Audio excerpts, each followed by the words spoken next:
In this video, I'm going to show you how to replace the taillight bulbs on this Ford Fusion.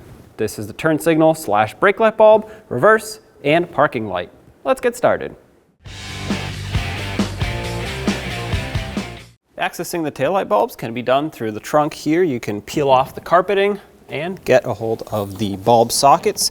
All you have to do is push it back from underneath the plastic trim piece here. This carpet is not held down and it is, well, just carpet, so it's flexible. That gives you access to all three of the taillight bulbs. Let's start with this brown one at the top. This is going to be your parking light as well as your brake light bulb. Turn it counterclockwise, take it out, and here is the bulb itself. This is going to be a 4157 bulb. This is a dual filament bulb, so you want to make sure you have the right one, not just a dual filament one, but you want to make sure you have the right numbers because different numbers, even though if it's dual filament, can represent different brightnesses. So you want to make sure you can be seen from behind.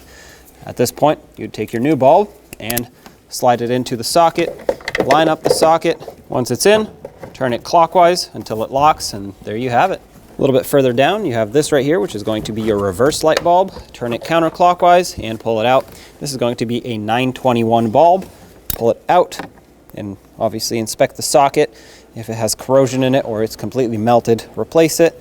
Take your new bulb, put it in, and line it back up with the taillight assembly. Once it falls into place, turn it clockwise until it clicks and it's locked.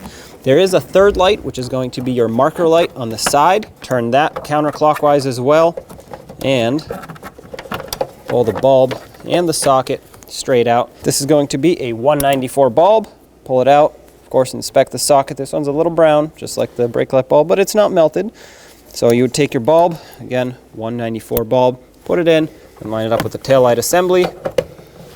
Once it goes in, turn it clockwise until it locks, and there you have it. That is reinstalled. Let's put this carpet back. If you removed any retainers, push clips or anything like that, make sure you put those back. I did not, so all I'm going to do is tuck the carpeting behind this plastic trim piece, and I should be all set to go. Just like that. Make sure it's in position everywhere. There you have it. Repeat the same process on the other taillight if you need to replace both sides. When only the best will do, demand TRQ. The only company that lets you view before you do. TRQ is committed to offering the highest quality aftermarket auto parts that are engineered for peace of mind. Thanks for using and viewing with TRQ.